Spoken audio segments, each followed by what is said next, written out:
Hi students, இது நம்ம channel கத்துக்க நிறையா இருக்கு.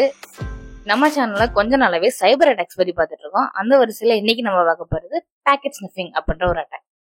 அண்ட் இந்த attack man in the middle அட்டாக்கோட ஒரு type of attack. So late பண்ணாம எப்பயும் போல டாபிக்ல போயிடலாம்.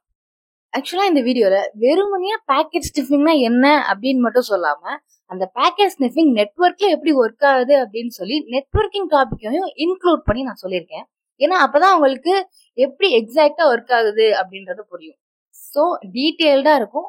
முடிஞ்ச அளவுக்கு நோட்ஸ் எடுத்துக்கோங்க. Okay, first definition. What is packet sniffing?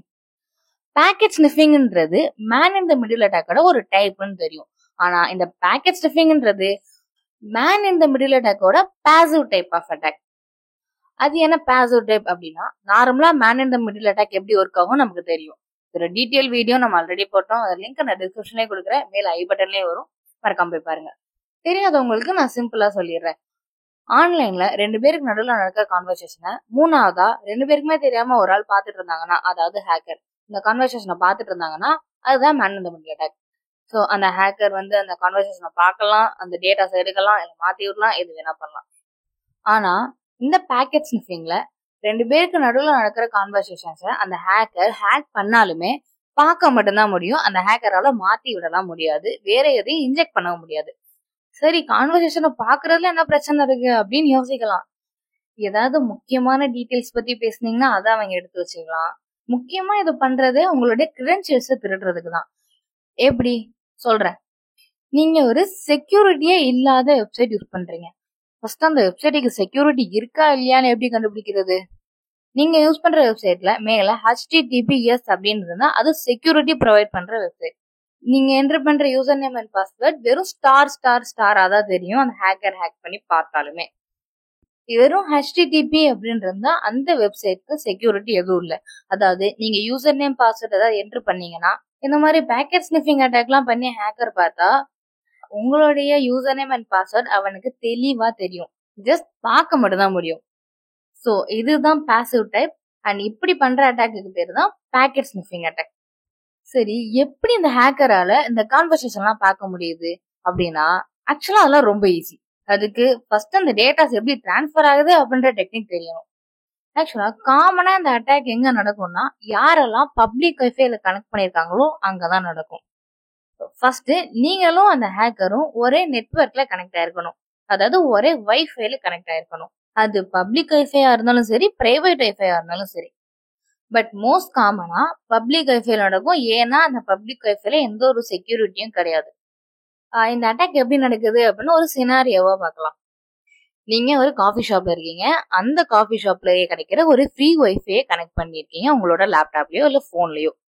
And இந்த சைடு அதே காஃபி ஷாப்ல அதே ஃப்ரீ வைஃபைய அந்த ஹேக்கரும் கனெக்ட் பண்ணிருக்கான். இப்போ பாக்கெட் ஸ்னிஃபிங் அட்டாக்னா என்னன்னு பாக்குறதுக்கு முன்னாடி ஒரு சின்ன விஷயம் தெரிஞ்சுக்கோங்க. நம்ம ஒரு டேட்டா சென்ட் பண்ண உடனேயே அந்த டேட்டா அப்படியே பேக்கெட்ஸா மாறிடும். பேக்கெட்ஸா மாறிதான் ரிசீவருக்கு போகும். அண்ட் ரிசீவர் ரிசீவ் பண்ணும் போதும் அந்த டேட்டா பேக்கெட்ஸ்ல இருந்து பழையபடி சென்டென்ஸ்க்கு மாறிடும். சரி, பேக்கெட்ஸ்னா என்ன, எப்படி அந்த டேட்டாவை அந்த ரவுட்டர் சென்ட் பண்ணுது அதையும் பார்க்கலாம். இது உங்களோட டிவைஸ், இங்க ரவுட்டர். இப்போ நீங்க சென்ட் பண்ற டேட்டா இப்படி சின்ன சின்ன பீசஸா பிரிஞ்சிடும். இப்படி சின்ன சின்ன பீசஸா பிரிஞ்சுதான் ரவுட்டருக்கே போகும். இப்படி பிரிஞ்சு போறதான் பேக்கெட்ஸ் அப்படின்னு சொல்றோம். இப்படி போற பேக்கெட் ஏர்ல டிராவல் ஆகி ரவுட்டருக்கு போகும். இந்த மாதிரி டேட்டாவை சென்ட் பண்றதுக்கும் ரிசீவ் பண்றதுக்கும் நிக் அப்படின்ற கார்டு தான் யூஸ் ஆகுது. இதோட full form network interface card. இந்த கார்டு நார்மல் மோட்ல இருக்கும். இந்த நிக் அப்படின்ற card router, laptop, phone, tab அப்படின்னு நம்ம மெசேஜை சென்ட் பண்றதுக்கும் ரிசீவ் பண்றதுக்கும் யூஸ் ஆகிற எல்லா டிவைஸ்லயுமே இருக்கும். முக்கியமா இந்த நிக் அப்படின்ற கார்டு ஒரே நெட்வொர்க்குள்ள இருக்கிற டிவைஸுக்கு ஒரு டேட்டாவை ஷேர் பண்ணணும், ரிசீவ் பண்ணணும் அப்படின்னா அதுக்கு மேக் அட்ரஸை மட்டும் யூஸ் பண்ணி டேட்டாவை ஷேர் பண்ணவோ ரிசீவ் பண்ணவோ யூஸ் ஆகும். ஒரே நெட்வொர்க் அப்படின்னா, எக்ஸாம்பிளுக்கு எல்லாரும் ஒரே காஃபி ஷாப்ல உட்காந்துருக்கோம். அந்த காஃபி ஷாப்புக்குள்ள உள்ளவங்களே மெசேஜ் பண்ணிக்கிறாங்க மாத்தி மாத்தி.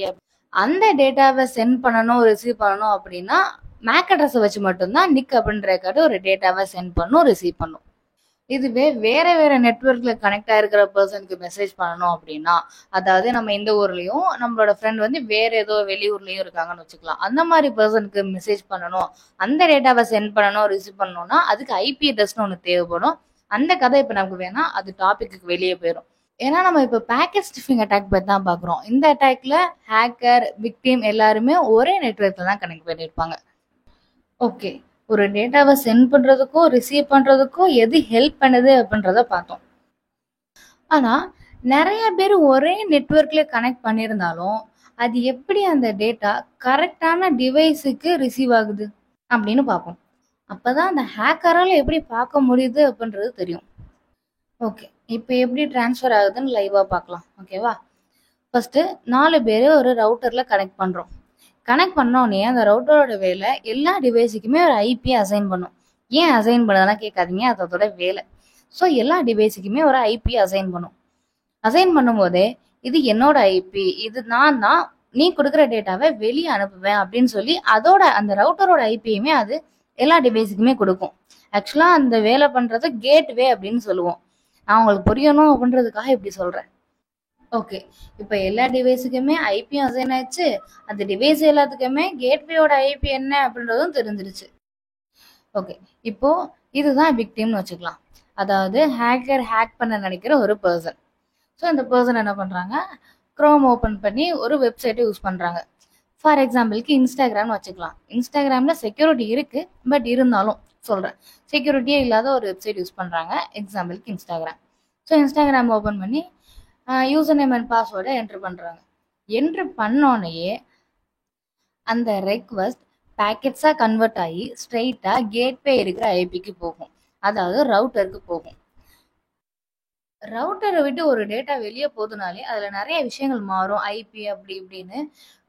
பட் நான் சிம்பிளாக ரவுட்டருக்குள்ளே என்னெல்லாம் நடக்குது அப்படின்றத மட்டும் சொல்கிறேன், அதுதான் தேவை. இப்போ அந்த ரவுட்டர் அந்த பேக்கெட்ஸை ரிசீவ் பண்ணி அதை இன்டர்நெட் வழியாக சர்வருக்கு அனுப்பும், இன்ஸ்டாகிராம் சர்வருக்கு அனுப்பும். அந்த சர்வரை ரீச் ஆன அந்த பேக்கெட்ஸ் இப்படி ஒரு ரெக்வஸ்ட் வந்திருக்கு, இந்த யூசர் நேம் அண்ட் பாஸ்வேர்டு வந்து கரெக்டா அப்படின்னு செக் பண்ணும். கரெக்டு அப்படின்னா அந்த இன்ஸ்டாகிராம் சர்வர் கிட்ட இருந்து நமக்கு ரெஸ்பான்ஸ் வரும், கரெக்டு தான் அப்படின்ற மாதிரி. அந்த ரெஸ்பான்ஸ் ஸ்ட்ரைட்டா நம்மளோட ரவுட்டருக்கு வரும்.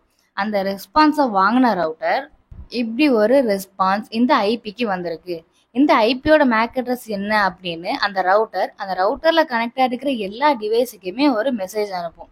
அந்த மெசேஜ் எல்லா டிவைஸுக்குமே ரிசீவ் ஆகும்.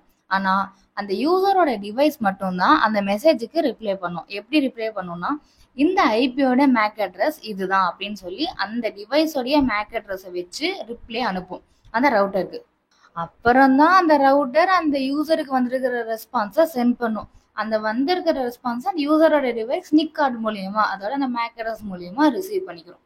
ஆக்சுவலா இவ்வளோ விஷயம் உள்ள நடக்குது, ஆனா வெளியே இருந்து பாக்குற நமக்கு ஒண்ணுமே தெரியாது. டக்கு டக்குன்னு மெசேஜ் அனுப்புவோம், ரிப்ளை வரும், அவ்வளவுதான். ஆனா இதை தான் அந்த ஹேக்கர் பேக்கெட் ஸ்னிஃபிங் அட்டாக் பண்ண யூஸ் பண்ணிக்கிறான். இப்போ இந்த டெக்னிக்கை ஹேக்கர் எப்படி ஹேக் பண்றதுக்கு யூஸ் பண்றான் அப்படின்னு சொல்றேன்.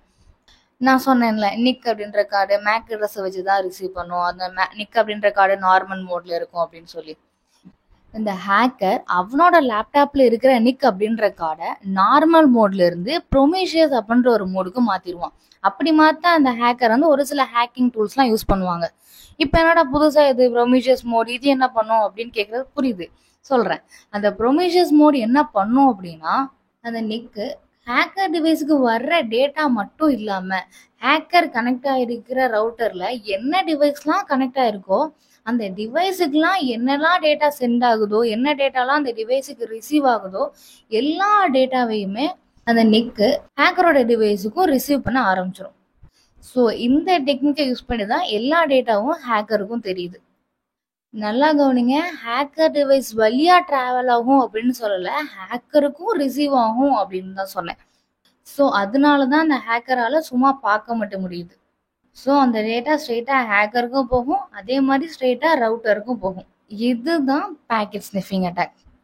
ஸோ இந்த அட்டாக் பண்றதுக்கு ஒரு சில டூல்ஸ் யூஸ் பண்ணுவாங்கன்னு சொன்னேன்ல, அதெல்லாம் என்னன்னா Wireshark, tcpdump, Ettercap, Bettercap, இந்த மாதிரியான டூல்ஸ்லாம் யூஸ் பண்ணி இந்த பேக்கெட் ஸ்னிஃபிங் அட்டாக்கை பண்ணுவாங்க. சரி, எப்படி இந்த ஹேக்கர் எக்ஸாக்டா அட்டாக் பண்ணுவான் அப்படின்னு தெரிஞ்சிருச்சு. இந்த அட்டாக்ல இருந்து எப்படி தப்பிக்கிறது? தப்பிக்க முடியுமா அப்படிங்கிறா கண்டிப்பா தப்பிக்கலாம். அதுக்கு ஒரு சில வழி இருக்கு. ரொம்ப சிம்பிள் தான். ஃபர்ஸ்ட் டெக்னிக் ரொம்ப சிம்பிள் தான். பப்ளிக் வைஃபைல கனெக்ட் பண்றத அவாய்ட் பண்ணிருங்க. அப்படி அவாய்ட் பண்ணிட்டாலே வாலண்டியரா போய் அவங்கிட்ட நம்ம மாட்ட மாட்டோம். Second type use VPN. வேற வழி இல்ல நான் கனெக்ட் பண்ணி தான் ஆகணும் அப்படின்ற டைமுக்கு நீங்க விபிஎனை எனேபிள் பண்ணி வச்சுக்கலாம். விபிஎன் ஜஸ்ட் நீங்க பிளே ஸ்டோர்ல இன்ஸ்டால் பண்ணிக்கலாம். ஸோ விபிஎன் எனேபிள் பண்ணிட்டீங்கன்னா நீங்க பண்ற கம்யூனிகேஷன்ஸ் எல்லாமே செக்யூரா இருக்கும். அந்த செக்யூரிட்டியை உங்களுக்கு விபிஎன் ப்ரொவைட் பண்ணிடும். அண்ட் தேர்டு, நீங்க பப்ளிக் வைஃபைல கனெக்ட் பண்ணி ஏதாவது வெப்சைட் யூஸ் பண்றீங்கன்னா ஃபர்ஸ்ட் அது செக்யூரான வெப்சைட்டான்னு பார்த்துட்டு யூஸ் பண்ணுங்க. ஸோ நீங்க செக்யூரான வெப்சைட் தான் யூஸ் பண்றீங்க அப்படின்ற பட்சத்துல அந்த டிராபிக்ஸை ஹேக்கரால பார்க்க முடியாது. ஒன்லி பேக்கெட் ஸ்னிஃபிங்ல மட்டும்தான் பார்க்க முடியாது. வேற அட்டாக் பண்ணா அவன் பார்க்கலாம். ஸோ பேக்கெட் ஸ்னிஃபிங்ல இருந்து தப்பிக்கணும்னா நீங்க HTTPS வெப்சைட் யூஸ் பண்ணுங்க. இல்ல நான் HTTP தான் யூஸ் பண்றேன் அப்படின்னா VPN எனேபிள் பண்ணி தான் ஆகணும். அண்ட் ஃபோர்த்து, தேவையில்லாம உங்க வைஃபை ஆன்ல இருந்துச்சுன்னா அதை ஃபர்ஸ்ட் ஆஃப் பண்ணி வச்சிருங்க. ஏன்னா உங்களுக்கு தேவையே இல்லாத பட்சத்துல எதுக்கு அந்த வைஃபை ஆன்ல இருக்கணும்? எப்பயுமே வைஃபை ஆன்ல வச்சுட்டு எல்லா இடத்துக்கும் போகாதீங்க. முடிஞ்ச அளவுக்கு தேவையில்லைன்னா வைஃபை ஆஃப் பண்ணி வச்சுக்கிட்டீங்கன்னா உங்களுக்கே தெரியாம அந்த வைஃபை கனெக்ட் ஆகாது. ஏன்னா ஃப்ரீ வைஃபை எல்லாம் ஆட்டோமேட்டிக்கா கனெக்ட் ஆயிடுச்சுன்னா நம்ம தேவையே இல்லைனாலும் வேணும்னே எடுத்து போன் யூஸ் பண்ணுவோம். ஸோ அந்த மாதிரிலாம் நடக்காம இருக்கணும்னா ஃபர்ஸ்ட் வைஃபை ஆஃப் பண்ணுவீங்க. இவ்வளவுதாங்க. இதை பண்றது மூலயமா நீங்க பேக்கெட் ஸ்னிஃபிங் அட்டாக்ல இருந்து உங்களை ப்ரிவென்ட் பண்ணிக்கலாம். ஸோ லாஸ்டா ஒரு ஓவர் வியூ மட்டும் பாத்திரலாம். நீங்க அண்ட் ஹேக்கர் 2 பேரும் ஒரே நெட்வொர்க்ல கனெக்ட் ஆயிருக்கீங்க. ஸோ நீங்க ஒரு வெப்சைட் யூஸ் பண்ணிட்டு இருக்கீங்க. அந்த வெப்சைட் செக்யூர் இல்லாத website. So HTTP website. So அந்த வெப்சைட்டை லாகின் பண்றதுக்காக user name and password enter பண்ணிட்டீங்க. அந்த சைடு அந்த ஹேக்கர் நிக் அப்படின்ற கார்டை நார்மல் மோட்ல இருந்து ப்ரீமியஸ் மோடுக்கு மாத்திட்டான். ஸோ நீங்க user name and password type பண்ணி என்டர் கிளிக் பண்ணோடனே அந்த டிராபிக் பேக்கெட்ஸா கன்வெர்ட் ஆகி ரவுட்டருக்கு போகும். ரவுட்டருக்கு மட்டும் இல்லாம அந்த பேக்கெட்ஸ் ஹேக்கருக்கும் போகும். ஏன்னா நம்ம கிட்ட இருந்து போற டிராபிக்ஸுக்குமே மேக் அட்ரஸ் மூலியமா தான் ரவுட்டர் ரீச் ஆகும். அப்படி மேக் அட்ரஸ் மூலியமா போறதுனால ரவுட்டருக்கு மட்டும் இல்லாம ஹேக்கருக்கும் போகுது. இப்போ அந்த டேட்டாவை ஹேக்கரும் பார்க்கலாம். உங்களுடைய யூசர் நேம் அண்ட் பாஸ்வேர்ட் அந்த ஹேக்கர் கையில இருக்கு. இதுக்கப்புறம் அந்த ஹேக்கர் உங்க யூசர் நேம் அண்ட் பாஸ்வேர்ட் வச்சு என்ன வேணா பண்ணலாம். அது அவனோட கையில இருக்கு. ஸோ இதுதான் பேக்கெட் ஸ்னிஃபிங். ஸோ நிறைய சொல்லிட்டேன். உங்களுக்கு புரிஞ்சுச்சா அப்படின்றத தயவு செய்து கமெண்ட்ல சொல்லுங்க. ஆக்சுவலா இதை ரெக்கார்ட் பண்றதுக்கு எனக்கு 2.5 மணி நேரம் ஆச்சு. ஸோ என் சைட்ல இருந்து ஒரே ஒரு ரிக்வெஸ்ட் தான். உங்களுக்கு புரிஞ்சிருந்துச்சுன்னா சேனலை சப்ஸ்கிரைப் பண்ணிட்டு வீடியோ லைக் பண்ணிருங்க. அண்ட் இந்த அட்டாக் பத்தி உங்க ஃப்ரெண்டுக்கோ இல்லை வேற யாருக்கா தேவைப்படுது அப்படின்னு நினைச்சீங்கன்னா தயவு செய்து ஷேர் பண்ணுங்க. ஸோ ஃபைனலா என் சேனலை சப்ஸ்கிரைப் பண்ணி இது வரைக்கும் எனக்கு சப்போர்ட் பண்றது எல்லாருக்கும் ரொம்ப ரொம்ப தேங்க்ஸ். நீங்க பண்ணலன்னா இப்போ பண்ணிக்கோங்க. And man in the middle அட்டாக்னா என்ன அப்படின்னு நம்ம ஆல்ரெடி வீடியோ போட்டோம்னு சொன்னாலே அதை நான் இந்த ஸ்கிரீன்ல கொடுக்குறேன். மறக்காம போய் பாருங்க. அடுத்து ARP ஸ்னூஃபிங் அப்படின்ற ஒரு வீடியோல பார்க்கலாம். Stay safe online. பை.